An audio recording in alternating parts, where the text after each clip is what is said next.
제주 4.3에 대한 이야기를 할 수밖에 없을 것 같습니다. 사건이 좀 복잡해요. 직접적 계기는 해방되고 1년도 안 된 시점에서 3.1절 기념식을 하게 됩니다. 해방되고 얼마 안 돼서 막 이렇게 기분 좋게 모였는데 관덕정 광장 일대 지역을 행진을 하고 있었던 민중들을 대상으로 발포 사건이 일어나게 됩니다. 근데 이때 약간 특이한 사건이 뭐가 일어나게 되냐면요. 일단은 맨 처음에 김학영관들이 있었어요. 그래서 김학영관 한 명이 지나가다가 어린아이를 이렇게 발구로 친 거예요. 근데 이제 채워놓고도 그냥 가버립니다. 그러니까 지역 사람들이 이제 화가 난 거죠. 눈앞에서 보면서. 그래서 너 뭐야? 라고 하면서 막 달려들어요. 그러니까 경찰이 이제 당황한 거죠. 그래서 더 막 말을 몰면서 도망가죠. 사과를 하면 됐을 것을. 막 도망가니까 이제 민중들이 화가 난 겁니다. 우르르 막 달려들게 되니까 그날 이제 경찰이 어디로 도망갔겠어요? 경찰서로 도망갔겠죠. 근데 그쪽 경찰서에서 발포를 하게 됩니다. 발포를 하게 돼서 이제 한 6명 정도가 죽게 되는데 이 시신들을 보게 되면 다 뒤에서 맞았어요. 뒤에서. 그러니까 무슨 얘기냐면 총을 쏘기 전에 공포탄이라는 게 있을 거 아니에요? 그러면 공포탄을 쐈을 때 사람이 죽지 않고 소리가 났으니까 놀래가지고 이렇게 도망가는 건데 그걸 갖다 사격을 했다라는 거예요. 무리한 대응이죠. 누가 봐도 무리한 대응이에요. 무리한 대응이 일어났었을 때 그럼 어떻게 되겠어요, 경찰이? 잘못했다, 미안하다, 유감을 표명한다 하면서 사실은 민심을 수습해야 되는 거잖아요. 근데 문제는 뭐냐? 강경 대응으로 일관하기 시작해요. 너무 화가 나서 제주의 대부분의 시민들이 참여를 해서 3월 10일 날 총파업을 벌이게 됩니다.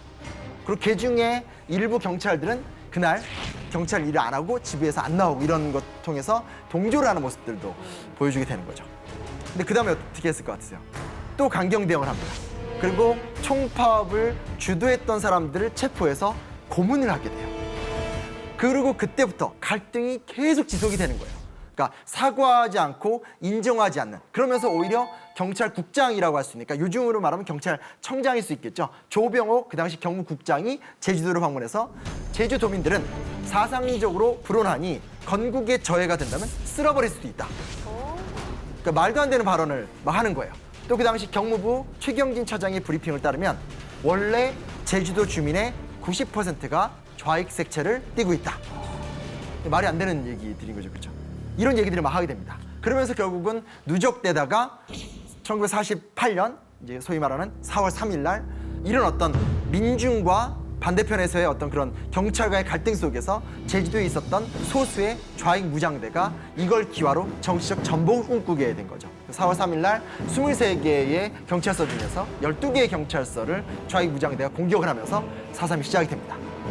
누가 봐도 이 사건은 과정이 있다는 걸 다 알고 있었어요. 근데 문제는 뭐냐면 당시에 사회적 흐름 자체가 점점 분단이 되고 공산주의 쪽이 더 잘 나가고 이런 때가 있었기 때문에 미군정이 결국 이제 결정을 내리게 되는 거죠. 가혹하게 진압을 해라 라고 하면서 48년 11월 달부터 계엄령이 터지게 되고요. 본격적으로 한 12월부터 그 다음에 한 2, 3월까지가 집중적인 민간인 학살이 이루어지는 과정이라고 볼 수 있어요. 제가 옛날 대학을 다닐 때 교수님이 제주 4.3 얘기를 하시면서 했던 말이 전 지금도 잊혀지지가 않아요. 뭐라고 하냐면 용환아, 네가 가서 볼 수 있는 제주의 모든 관광지에 시체가 널려 있었다고 생각하면 돼. 딱 그 얘기를 하시는 거예요. 당시에 제주도 인구는 30만 명. 그중에 약 추정컨대 2만에서 6만 명 정도가 학살을 당했다라고 할 수 있고 나중에 조사를 통해서 나온 보고서 같은 것들을 살펴보면 대강 추산치가 2만 8천에서 3만 명 정도가 죽었다고 나옵니다. 제주 도민의 10분의 1이 죽었다라는 얘기입니다. 근데 누가 죽었느냐가 더 심각합니다. 그러니까 10분의 1이 죽었는데 그 3만 명 중에서 대강 추산했었을 때 약 절반 정도, 그러니까 15,000명 정도가 노약자, 여성, 어린이입니다. 이상하지 않나요? 너무나 많은 사람이 죽었다라는 것도 끔찍한 이야기인데 어떻게 죽은 사람의 절반이 여성, 노인, 어린이, 약한 사람들. 사실 이게 전쟁의 대상이 아니잖아요. 보통 전쟁이라는 건 성인 남성들 간의 싸움을 하게 되고 만약에 그 과정 속에서 학살극이 일어나면 주로 포로들을 학살로 한다든지 이런 것들인데 평범한 여성, 그리고 어떤 싸울 능력이 없는 노인, 그리고 아무리 전쟁 중이더라도 뛰어다니는 애기 보면 안 웃는 사람이 없잖아요. 근데 그런 애까지 죽였다는 게 되게 이상한 사건이에요. 몇 가지 이유가 있습니다. 첫째 뭐냐? 그 당시 사회 분위기가 좌우 갈등이 너무 심했어요. 해방이 되고 나서 이 나라를 어떻게 끌고 갈 것인가를 두고 자기가 믿는 이념, 자기가 갖고 있는 생각을 표현하고 토론하고 소통하고 타협하는 것이 아니라 서로를 적으로 규정하고 집회를 열고 무장 총기를 갖고 가서 혹은 무기를 들고 가서 상대 진영에 가서 막 폭력적인 행동을 하게 되고 이러면서 사실 해방 때부터 46년 그 1년간 굉장히 심각한 서로 증오의 탑을 쌓았기 때문에 작은 사건 혹은 쉽게 이렇게 덮을 수 있는 사건도 확 커질 수밖에 없는 이런 좀 배경이 있었다라는 것이 첫 번째 이야기가 되는 거고요. 두 번째 뭐냐면 제가 되게 이상했던 게 경찰의 태도였었어요. 왜냐면 아니 이게 위로 공포탄만 발사해도 사람이라는 게 당연히 도망가게 되잖아요. 근데 굳이 도망가는 사람들을 등에서 발포했다? 또 같은 날 되게 황당한 게 뭐냐면 이건 조금 덜 알려진 사건인데 그날 그 죽거나 다친 사람들이 막 병원으로 이렇게 실려왔을 거 아니에요. 근데 그 병원에 다 전혀 다른 이유로 입원했었던 경찰이 한 명 있었어요. 그리고 그 경찰에 친구가 와가지고 문병을 하고 있던 상황인데 막 시신이라든지 어떤 다친 사람들이 들어오니까 이 사람이 막 흥분해서 나와서 지나가는 행위 2명을 쏴서 다치게 만들어요. 황당하죠. 되게 이상했었어요. 그래서 저도 맨 처음에 이게 연구를 하다 보면 너무 잔혹하다, 끔찍하다 하다가 결국 원인을 탐구할 수밖에 없잖아요. 왜 그때 경찰들은 이렇게 예민하고 민감했는가? 이유는 두 가지예요. 뭐냐면 첫째는 전국적으로 좌우 갈등이 되게 심했다고 그랬었잖아요. 이 당시에는 제주도민 출신의 경찰력이 되게 부족했거든요. 그래서 3.1 사건 이후에 점점 갈등이 심해지니까 당연히 통제력을 높이기 위해서 밑에서 경찰들이 넘어오게 되죠. 근데 이 사람들이 뭐예요? 제주도에 오기 전에 한 1년 정도 이 심각한 좌우 갈등을 다 온몸으로 경험하면서 진압해! 하면 막 진압의 선두주자에 서서 누군가를 공격하고 짓밟고 이런 역할들을 했던 사람들이에요. 예민하겠어요? 안 예민하겠어요? 예민하죠. 여기 또 하나 더 심각한 게 있어요. 경찰이다 하면 그냥 사실은 총을 들고 몽둥이를 든다고 이게 권위가 세워지는 게 아니잖아요. 당시에 있었던 대부분의 경찰들, 상당수의 경찰들이 일제시대 때 경찰들이 많았었거든요. 무슨 얘기인지 아시겠죠? 우리 동네에서 얘가 일제시대 때 어떤 행동을 했고 어떤 나쁜 짓을 저질렀는지에 대해서 다 알고 있을 수밖에 없어요. 그러니 해방이 됐어요. 해방이 됐으면 당연히 그런 어떤 일제시대 때의 친일 경력을 가진 사람들은 어떻게 돼야 되겠어요? 정리가 돼야 되죠. 근데 그대로 있는 거예요. 그대로 있는 사람들이 경찰이라고 와서 순경이라고 와가지고 막 명령을 하고 탄압을 하고 이거 받아들일 수 있어요? 받아들일 수 없어요? 받아들일 수 없죠. 받아들일 수 없으니까 사람들의 저항은 더 세질 수밖에 없죠. 이런 어떤 눌렸던 울분이 막 쏟아져 나올 때 그거를 사실은 좀 잘 달래고 수습해야 될 경찰이 도덕적 권위가 없었다는 거고 도덕적 권위가 없으니까 더 센 저항이 일어날 수밖에 없잖아요. 더 센 저항이 일어나니까 어떻게 되겠어요? 더 세게 찍어 누르게 되는 거죠. 학살의 방식이 또 문제예요. 아까도 얘기했듯이 여기서 그냥 단순한 충돌에 의해서 사람들이 이렇게 많이 죽었어도 이상한 건데 증언을 따져보면 굉장히 충격적이에요. 뭐가 충격적인 거냐면 막 찾아갔어요. 빨갱이를 찾으러 왔어요. 근데 거기 이제 쉽게 말하면 아빠, 젊은 중년 남자가 없어요. 남아있는 게 어린아이하고 할아버지가 남아있어요. 그러면 이 사람들은 죄를 지은 사람들이 아니죠. 근데 세워요. 서로 때리라고 시켜요. 따귀를 때리라고. 못 때리겠다? 서로를 막 패겠죠. 그럼 그 다음에 때려, 제대로 때려 하면 얼마나 그 고통스럽게 상대를 때려야 되겠어요? 그렇게 해놓고 죽여버려요. 혹은 와이프만 있어요. 그 여성을 대신 죽여요. 네 남편이 빨갱이니까 너 대신 죽어. 대살이에요. 관광총살이라는 것도 있어요. 관광총살은 뭐냐면 쉽게 말하면 아직 살려둔 다음에 다른 사람들 죽이는 걸 다 보여주고 죽이는 걸 관광총살이라고 합니다. 제가 개인적으로 잊지 못하는 가장 나쁜 토벌 방식이 뭐냐면 함정 토벌이라는 게 있어요. 함정 학살인 건데 이게 뭐냐면 군경의 옷을 입지 않고 이 무장대 패션으로 가는 거예요. 가서 일반 평범한 사람들한테 가서 김일성 장군 만세 막 해요. 그러면 그 앞에서 어떻게 해야 되겠어요? 중요한 건 살아남아야 되잖아요. 살아남으려면 최소한 소극적 동의를 해줘야 되잖아요. 그래서 뭐 김일성 장군 나도 따라서 만세라든지 이런 동의를 하면 너 빨갱이잖아. 죽여버리는 거예요. 이게 그 유명한 함정토벌인 거예요. 그래서 그 중에는 눈치를 챈 사람들이 있어요. 기록을 보면 채서 나는 절대 동의하지 않습니다. 자유대한 만세 하는데 이미 일부를 죽였잖아요. 이걸 덮기 위해서 또 죽이게 되는 거죠. 너무나 나쁜 게 뭐냐면 역사 속에서 한번 이런 사건들이 터지면 이게 경험이 돼서 전이가 되는 경우가 있어요. 방금 얘기했었던 함정토벌 같은 경우는 나중에 6.25 전쟁 때 비슷한 모습으로 나타나요. 나주부대 학살 사건이라고 똑같이 인민군 옷, 북한 공산군 옷을 입고 나주 지역에 들어가서 김일성 장군 만세 막 외치고 어떤 그런 인공기 같은 거 흔들고 하니까 사람들이 거기서 살아남으려고 따라 했다가 역시 그 일대가 다 초토화가 됐던 사건들이 일어나요. 그러니까 이런 것들을 보고 있으면 어떻게 이런 사건이 일어날 수 있는가에 대한 생각을 할 수밖에 없는 거죠. 이렇게 많은 사람들을 대상으로 했다라는 것 자체도 동의할 수 없는 거고, 그리고 많은 사람 중에서 왜 전혀 무고한 사람들, 혐의조차 따질 수 없는 사람들을 학살의 대상으로 삼았다라는 것도 동의할 수 없는 거고. 알뜰 비행장 가보면 이 조형물로 고무신이 막 놓여 있어요. 그게 뭔 얘기냐면 죽음을 감지한 거죠. 죽음을 감지하고 내가 끌려가긴 하는데, 내가 죽긴 하는데 내가 어디에서 죽었는지 정도는 뭔가 남기고 싶은 거죠. 그래서 가면서 이 고무신을 벗어서 한 짝 한 짝 던지고, 나중에 그 소식을 듣고 가서 이제 그 고무신 따라서 가보니까 학살이 되어 있었다.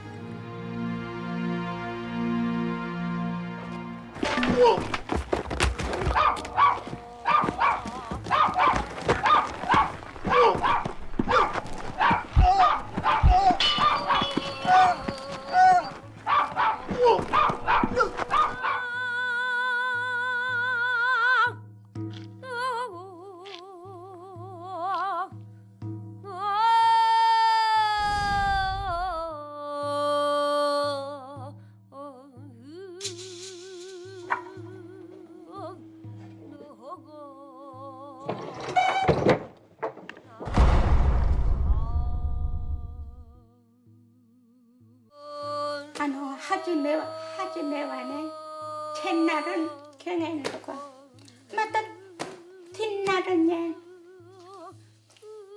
꿈이 있나 하다가대 허연 다른 말 하라고 겨우 바른 말 못할 때 만나까 수도 보이대 희와 돈돈돈돈 랑으로 갖고 할 때 갈콩엔 이마 아닌 거지. 그 누구랑에 불 붙은 걸로야. 문에 칵칵 찔러도 아이고 막 그나 아이고 저 아무 죄도 없습니다. 아무 죄도 없습니다. 걸을 말도 없습니다. 걸을 말도 없습니다. 막 돌아가면 착착한 것이 그거 뭐 아따때 지가 때려치 그지 뭐 아따때 지가 때려.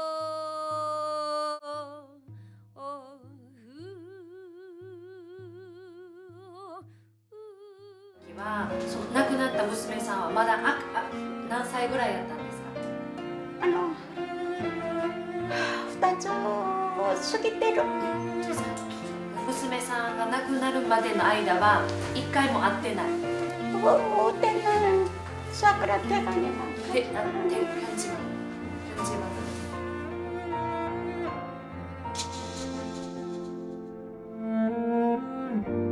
사람들을 잡아다가 무차별적으로 학살하게 되고 하니까 많은 사람들이 도망갔어요. 어디로 많이 도망가냐면 일본으로 되게 많이 도망갔어요. 이 오스카에서 온 편지 같은 경우는 아무 이유 없이 죽임을 당한 남편의 장면을 목격한 다음에 섬을 떠났던 18살의 어린 여성이 결국은 일본에서 딸을 어떻게 해서라도 도와줄 수 있는 방법이 없을까 하면서 너무나 힘든 상태에서 열심히 일하면서 돈을 모으고 막 이러면서 애타게 그리는 어떤 그런 자기 삶의 애달픈 모습을 나중에 이제 만든 작품인 거예요. 그래서 우리가 전체적으로 어떻게 그런 일이 있어? 국가 범죄가 잘못됐어. 그리고 이런 식의 일은 다시는 있어서는 안 돼. 라는 태도를 갖는 건 좋은 거고, 너무나 기쁘게도 드디어 올해부터 그런 일들이 기적적으로 일어나기 시작을 했어요.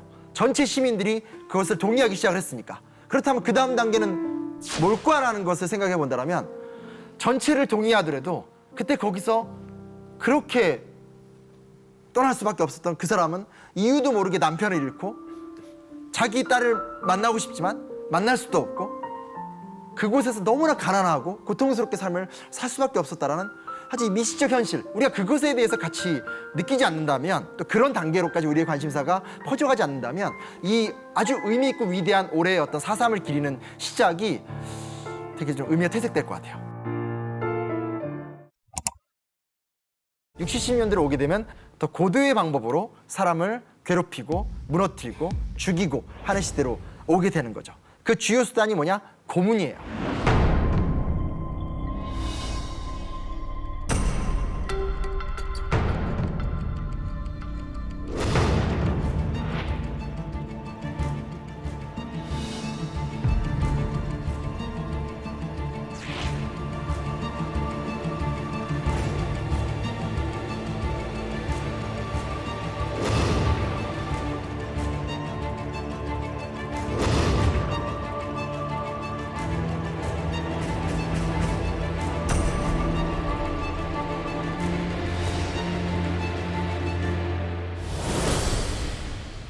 고 김근태 의장의 회고에 따르면 사람 몸이 수분이 70%뭐 된다고 하잖아요.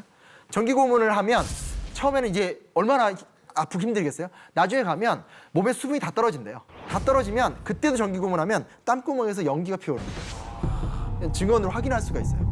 80년대 때 제일교포들을 대상으로 했었던 고문의 내용을 보면 전기 코일을 성기에 감아서 정기 고문을 하는 경우도 있었어요. 손톱하고 요 사이 여기를 이제 진짜로 이렇게 다 쑤신다라든지 아니면 벗겨놓은 상태에서 매달아 놓고 신체 특정 부위를 계속 세게가 이렇게 탁 치면서 계속 모욕을 주는 상상이 안 되는 구조예요. 그러니까 우리가 이런 고문 같은 경우는 안타깝다 하면서 눈물로 흘리는 문제가 아니에요. 어떻게 인간을 두고 이따위 짓을 할 수 있는지에 대한 큰 분노, 이건 받아들일 수 없다라는 어떤 그런 분노로 가는 게 저는 정상적인 과정이라 생각하는데 사실은 박정희 정권의 그 위기 때마다 공교롭게도 항상 동베를린 간첩단 사건이라든지 제1교포 유학생 간첩단 사건이라든지 이런 사건들이 희한하게도 접전할 때마다 탁 터지는 거죠. 사람들은 모르고 언론의 보도만 믿고 지금이야 SNS가 워낙 발달했으니까 언론 보도 나와도 야 다시 확인해봐 이런 게 되지만 그 당시엔 신문하고 텔레비전 말고는 정보를 얻을 수 있는 게 없잖아요. 그거 보고 일반인들은 정권이 의도하는 대로 계속 흘러가게 되고 이런 식이 60, 70년대 그리고 80년대까지도 계속 자행되어 왔었다는 것이 이게 우리 역사라는 것 자체가 좀 믿기지 않는 부분인 거죠. 그 중에서 가장 이제 대표적인 사건 이라고 할 수 있는 게 민청학년 사건이에요. 1974년에 일어났던 거고 이게 약칭 민청학년이고 전국 민주청년 학생 총연맹이라는 단체가 공산주의적인 인민혁명을 시도한다라고 해서 학생과 사회 인사들을 대거 이제 구속을 했죠. 처음에 구속된 사람들, 기소된 사람들은 한 180명 정도가 됐고 8명 사형당했고 무기징역 9명, 징역 12년 이상이 20명인데 이 당시 판결의 결론은 뭐냐면 정찰제 판결이에요. 뭘 얘기하는 거냐면 자 재판을 하면 검사가 구형을 하죠. 뭐 몇 년, 이 본인의 죄는 얼마 되니까 20년 하면 판사가 여러 가지들을 따져서 무죄를 선고할 수도 있고 보통 이제 감형을 하잖아요. 근데 쉽게 말하면 판결 그대로 그러니까 검사가 구형한 그대로 정찰제로 판결이 나버렸고 그 재판 과정 속에서는 변호인이 아예 입회를 못한다라든지 더 무서운 게 뭐냐면 이 사건은 너무 어거지로 만들었다는 것이 뻔히 보였기 때문에 최대한 빨리 처리를 하고 싶었나 봐요. 그래서 사형 집행 선고를 내리고 바로 사형을 시켜버렸어요. 제가 예전에 아주 우연히 이 당시 기록들은 꽤 많은데 어떤 한 여인이 썼던 시 같은 글이 하나 있어요. 어디로 가야 합니까? 어디로 가야 합니까? 이제 당신을 보려면 지난 봄 당신은 아무 이유 없이 끌려갔습니다. 봄, 여름이 지나고 가을이 가도 당신의 소식은 없었습니다. 당신은 내 삶의 전부였습니다. 사랑하는 사람이여, 차라리 당신 곁에 눕고 싶습니다. 고문에 으스러진 당신 손을 꼭 미소로 붙잡고 차라리 당신 곁에 눕고 싶습니다. 평화로이 그리고 조용히.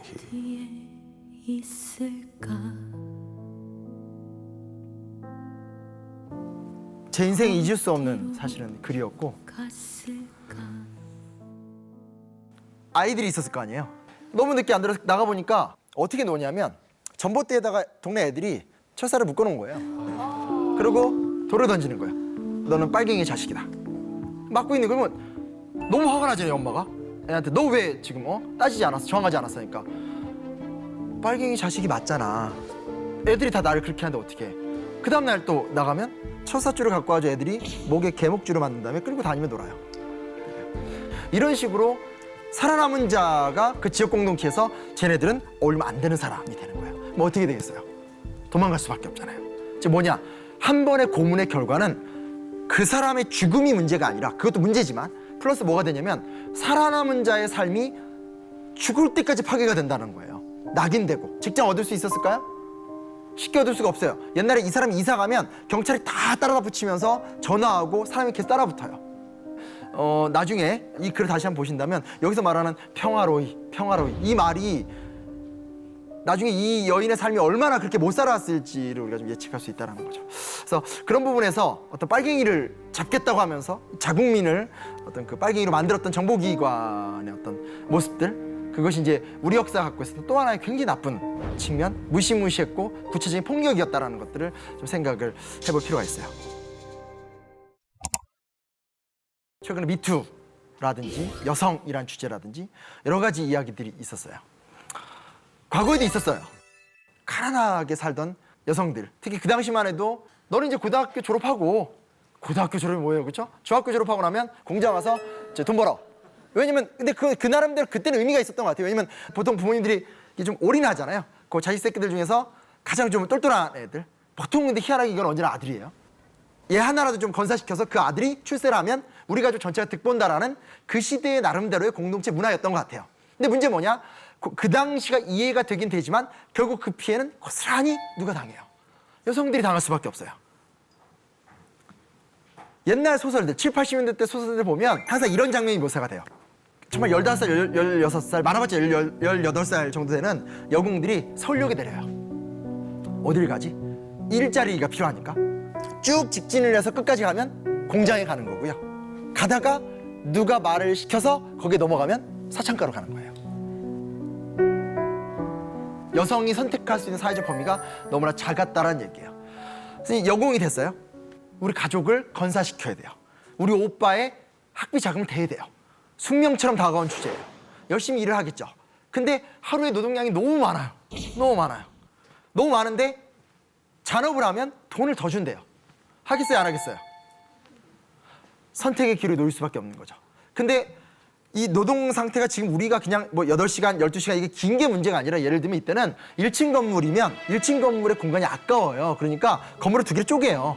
쪼개서 미싱을 위아래로 갖다 두어서 1층인데 2명이 일을 하게끔 만들어 놓는 거예요. 그러니까 아예 애초에 허리를 굽고 이렇게 들어가서 일을 하고 나올 수밖에 없고, 점심시간이다라고 하면 점심시간이 따로 나가서 밥을 먹는 게 아니라 그 자리에서 밥을 먹는 거예요. 그 섬 위에 먼지 하는 데서 식사를 하게 되는 거고, 그리고 나서 토요일, 일요일 때도 역시 계속 잔업 뭐 하게 되고, 밤에도 막 잔업하게 되고, 이러니까 보통 한 2, 3주에 한 번씩 쉬게 되고 이런 상황이 되는 거죠. 그럼 사람이 몸이 버틸 수 있을까요? 못 버티니까 야근할 때 어떻게 하냐? 각성제가 와요. 각성제. 잠 안 오는 약을 먹고 일을 해요.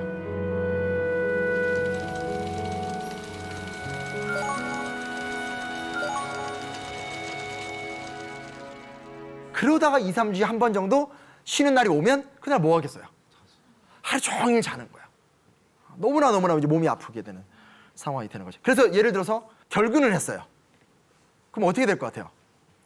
잘리거나 아니면 굉장한 모욕을 당하겠죠. 폭행 기본이었고요.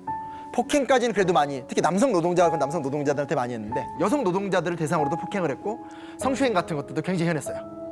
그러다 이때 무슨 사건이 벌어지냐면, 도시산업선교회라고 기독교 진영에서 공장에 있는 노동자들한테 기독교라는 복음을 전파하자라고 해서 만든 선교회예요. 그러니까 그냥 지극히 그냥 순수한 목적으로 만들어진 단체인데, 가보니까 지금 얘기한 이 현실인 거예요. 그 가장 기본적인 거 있잖아요. 이렇게 남녀가 만나서 뭐 미팅이라도 좀 하고, 좀 데이트도 하고, 나가서 이렇게 어린이 대공원 같은 데 가서 이렇게 계란도 까먹고, 창경원에서 벚꽃도 좀 보고, 그리고 좀 가능한 선교회가 원하는 말은 일요일 날은 교회 가고, 가장 기본적인 생활, 이게 안 된다라는 것에 너무 큰 충격을 사실은 선교회가 빠져들게 되면서 거기 일부 목사님들이 이제 더 적극적으로 노동자들하고 연대를 해서 이제 쉽게 말하면 노동 조건 개선 투쟁으로 들어가게 되는 거예요. 점심시간에 나와서 밥 먹게 해달라. 야근 지나치게 하지 말아달라. 토요일 날 오후와 일요일 날은 쉬게 해달라. 너무 기본적인 이야기들인 거죠. 근데 이건 이제 안 되는 거예요. 그래서 이때 이 문제를 어떻게 개선할래? 혼자 가서 얘기하면 맞는 거죠. 어떻게 되겠어요? 조직화를 하는 수밖에 없죠. 조직화를 해요. 노조위원장을 여성으로 뽑아요. 짜자잔, 권리 요구. 될 것 같았죠. 더 심한 탄압이 들어옵니다. 이 당시 되게 공교롭게도 남성 노동자들이 굉장히 좀 친사측이었던 경우가 많아서 남성 노동자와 여성 노동자 간의 갈등 같은 게 되게 심했고요. 두 번째는 회사가 받아줄 리가 없죠. 이렇게 해서 야 너네 잔업해서 수당도 주고 너네 나가면 일자리도 없어. 뭐야? 이렇게 나오게 돼요. 그럼 요즘 우리 이렇게 생각할 수 있죠. 언론에 찔러라든지 법정에 소송을 걸어 하는데, 문제 뭐냐? 이 당시는 조국 근대화의 시대예요. 우리가 열심히 노력을 해서 국가 경제를 발전시켜야 되고 다소간의 희생은 감수해도 된다라는 게 너무 강한 상황이 되는 거죠. 그러니까 어떤 다른 곳에 가서 호소를 해도 아무도 이제 들어주는 사람이 없고 오히려 정부는 회사 측을 지원하게 되고 그 과정 속에서 동일 방식이 정말 치열하게 투쟁을 했거든요. 노조 선거일 같은 때가 되면 노조의 지도부가 자꾸 이렇게 어떤 여공들이 돼버리면 골치가 아프니까 막 선거날이 되면 이때 기숙사에서 보통 여공들이 살았거든요. 지방에서 올라왔으니까. 그러면 이제 아예 기숙사를 밖에서 가둬요. 컨테이너 박스 같은 거 생각하시면 돼요. 못 나오게 막 하는 거예요. 그러니까 갈등이 점점 심해지게 되는 거예요. 그러니까 막 유리창 부수고 소리 빡빡 지르면 또 동조하던 남성 노동자가 와서 열어주면 나중에 그 남성 노동자 또 왕따시켜 버리면서 회사 생활 못하게 하고 나중에 이제 나오는 건 뻔합니다. 전기 끊죠, 수도 끊죠, 화장실 끊어버리죠. 그러니까 말 안 들면 기본적인 당연한 의식주 생활을 못하게까지 만들어버리는 상황이 돼요. 그래서 이 동일 방직에서 가장 크게 투쟁이 진행될 당시에는 되게 유명한 사건이 일어나는데 알몸 투쟁이라는 사건이 일어나요. 그렇게 치열하게 싸우는 과정 속에서 나중에 이제 이거죠. 사측에서 야, 니네 진짜 독하다. 근데 이걸 이대로 놔뒀다가 진짜 큰일 나겠다 해서 공권력 힘을 빌린 거죠. 여러 단계 속에서 결국은 막 도망가다가 남아있는 게 이제 기십 명의 여성 노동자들밖에 없는 상태죠.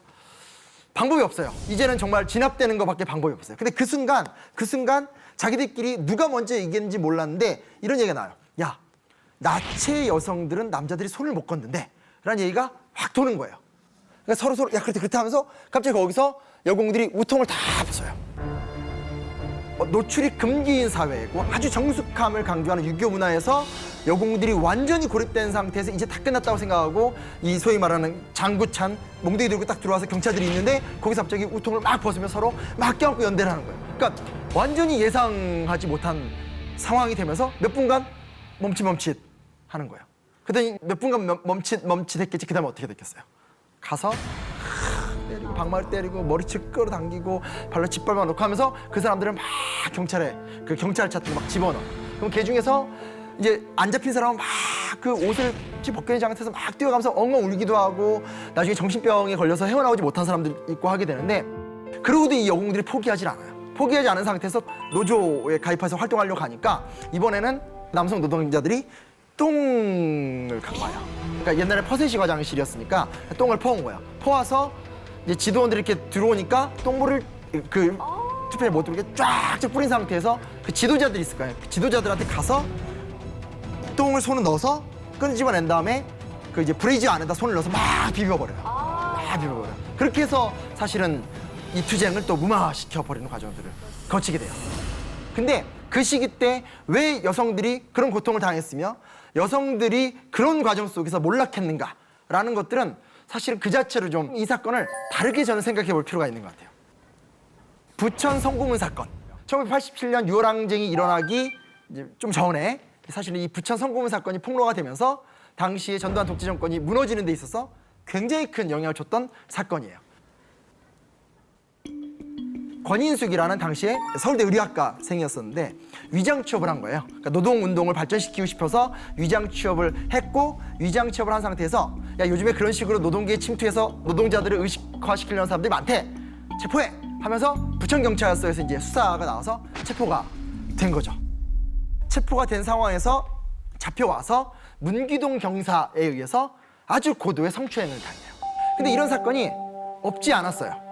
당연히 없지 않았겠죠. 왜냐면 여공들 막 일 안 하면 똑바로 일해 하면서 막 때리고 가다가 뭐 튼실하면서 툭툭 치고 막 이런 어떤 오늘날 우리가 보기엔 너무나 모욕적인 어떤 그런 성추행 같은 것들이 그냥 당연한 문화였었기 때문에 얼마나 많은 소위 말하는 여대생들이 데모를 하거나 노동운동하거나 해서 잡혀갔었을 때 고도의 성추행을 당했겠어요. 근데 대부분 이제 덮었죠. 왜 덮었냐면 어차피 너는 지금 노동운동하다 와서 잡혀온 애니까 더 큰 죄로 갇혀질 수 있으니까 얘기하지 않고 그냥 모른 척 하면 집행유예로 넘어간다 라는 것도 있는 거고 당시 사회 문화나 분위기 자체가 그런 얘기를 받아들일 수가 없는 거예요. 네가 좀 이렇게 보이지 않았냐라든지 네가 뭐 이렇게 드러내지 않았냐 뭐 이런 식의 태도로서 가족조차도 받아들이지 못하죠. 그래서 사실은 이 사건을 당한 다음에 이 권인숙 씨가 굉장히 힘들었었고 이 얘기를 가족들한테 얘기하니까 가족들조차도 아 이거는 좀 이렇게 덮는 게 낫지 않겠냐. 왜냐면 변호사가 직접 충고를 하거든요. 이거를 덮어야지만 집행유예를 받을 수 있다 이렇게 얘기가 나왔었거든요. 고민을 많이 했었던 것 같아요. 그리고 결국은 권인숙 씨가 이걸 폭로를 하게 됐죠. 폭로를 했고 결과가 어땠을 것 같으세요? 결과가 유명한 말이 있습니다. 성을 혁명의 도구화를 하려고 한다. 그러니까 무슨 얘기냐?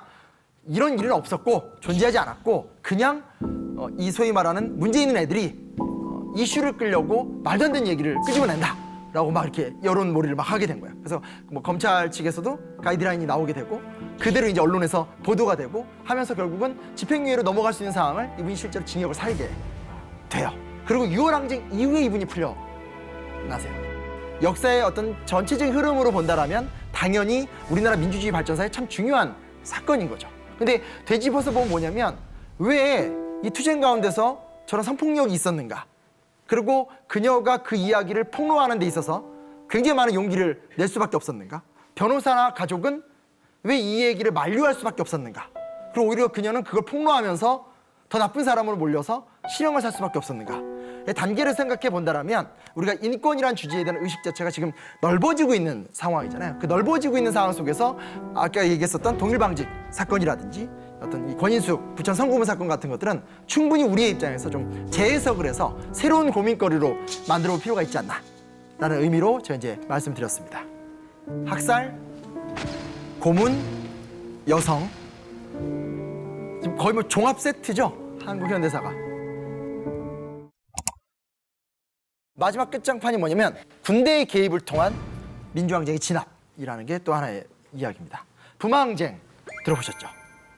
부산과 마산에서 일어났었던 부마항쟁 같은 경우는 1979년 10월 16일부터 20일까지 경상남도 부산과 마산 지역에서 일어났던 사건입니다. 당시에 이제 유신체제에 대한 어떤 염증 속에서 부마항쟁이 일어나게 되는 건데 군인이 직접 들어와서 사건을 진압했던 사건이 부마항쟁이에요. 그러니까 그전에도 물론 4.19 때라든지 있었을 때도 계엄령이 선포가 되고 군대를 많이 들어왔었으나 아예 직접적으로 군대가 무장을 한 상태로 와서 패고 때리고 찍어 누르면서 사건 자체를 진압했던 사건이 부마항쟁이에요. 한독병원을 지나던 전병진은 이게 이유가 없습니다. 건방지다라는 이유 하나만으로 M16 소총 개머리판으로 머리를 맞아서 뇌수술을 받아요. 살벌하죠, 그렇죠? 군인이 왜 존재해요? 우리를 지켜주기 위해서 존재하는 거고 외적과 맞싸우기 위해서 존재하는 게 군대인데 그 군대의 총구리가 안쪽으로 들어왔던 거죠. 다행히 이때는 뭐 총으로 사람들을 대거 사살하거나 이런 사건들은 없었지만 문제는 뭐죠? 훈련이 된 거죠. 오염이 되기 시작한 거죠. 그리고 10월 26일 날 중앙정보부장 김재규가 박정희를 사살해서 박정희 대통령이 서거하게 되면서 유신체제가 무너지게 됩니다. 근데 이제 이거죠. 20년간 독재체제를 운영하면서 나름대로 자기 세력을 유지하기 위해서 여러 사조직을 만들었는데 그 중에 하나 뭐냐면 군대 내 사조직이었던 하나회라고 하는 조직을 만들었고 그 하나회의 수장이 박정희에게 개인 충성을 다짐하면서 자기 그룹들을 밀어주고 땡겨주고 하던 전두환, 노태우 사람들이었던 거죠. 무슨 얘기냐? 유신체제가 무너졌을 때 일반 사람들은 아 이제 끝났구나 라고 생각하지만 끝날 수가 없는 거죠, 구조적으로. 왜냐면 그를 무너뜨렸었을 때 그가 길러놓은 세력이 스물스물 기어올라서 새로운 일을 저지를 수밖에 없는 거니까. 그래서 10월 26일 날 박정희 대통령 서거 이후에 12월 12일 날 소위 말하는 12.12 군사반란이라는 것이 일어나게 되면서 전두환 보안사령관을 중심으로 해서 육사 11기생들, 신군부들이 이제 권력을 장악합니다. 그때만 해도 사람들이 잘 몰랐어요. 이게 무슨 이유였고 왜 이런 사건이 터졌는지 그냥 뭔가 무슨 문제가 있나 보다 하면서 상황을 좀 관망 주시하고 있었고 초기만 해도 보안사령관 전두환이 나는 이 사건을 처리할 뿐이고 그냥 박정희 암살 사건만을 수사할 뿐이지 정치일은 관심도 없다. 나섰기 때문에 아 그래 어떻게 정리되고 민주화가 되겠지라고 다 생각을 하고 있었던 분위기로 한 4, 5개월 동안 쭉 진행이 됐었죠. 근데 몇 달이 지나가는 동안 뭐 아무런 진척이 없는 거예요. 그게 뭐야? 우리가 바랬던 건 민주화하고 빨리 지금 민주주의 나가야 되는데 이상하게 아무 일도 없이 그냥 계속 가게 되는 거죠. 서울역에서는 서울역 회군이라는 유명한 사건이 일어나죠. 당시에 대학생들이 쫙 모여서 막 민주화를 요구하다가 일단은 철수하자라고 철수를 하게 되고 그런 상태에서 이제 소위 말하는 5.17 쿠데타라는 말을 쓰기도 하는데 5월 17일 날 계엄령을 전국에 확대를 하게 되면서 신군부 세력이 군대를 전국에 진주를 시키게 되고 그 군대와 드디어 광주에서 충돌이 발생을 하게 됐던 것이 광주 민주항쟁의 시작입니다.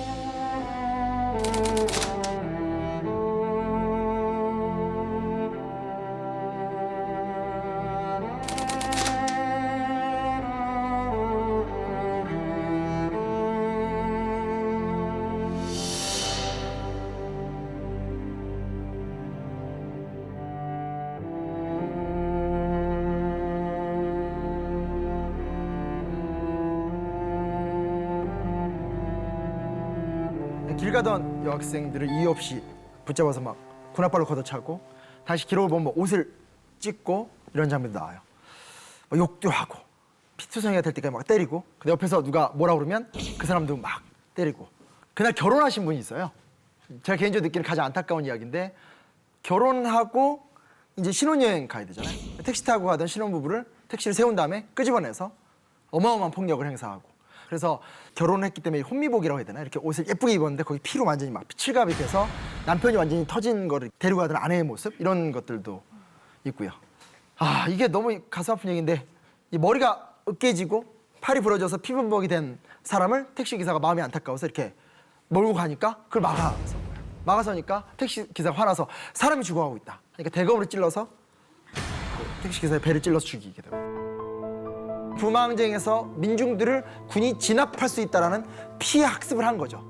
그리고 그 다음 단계로 들어갔었을 때는 당연히 얘네들은 쏴 죽일 수 있다라는 단계로 가게 되는 거고 사람들이 억울해서 저항을 하니까 더 잔혹한 행동을 하게 되면서 본인 행동을 합리화하게 되는 거죠. 그리고 이 큰 사건들을 막아버리기 위해서 언론 같은 거 다 막아버리고 그때 제 옛날에 은사님의 증언에 따르면 독일에서 유학을 하고 계셨는데 외국인 이게 타종이 된 거예요. 타종이 된 상태에서 너무 놀래가지고 집에 전화를 한 거예요. 국제전화죠. 그때 국제전화밖에 없으니까. 엄마, 잘 지낸 웬일이야. 지금 엄마 저기 광주에서 도청.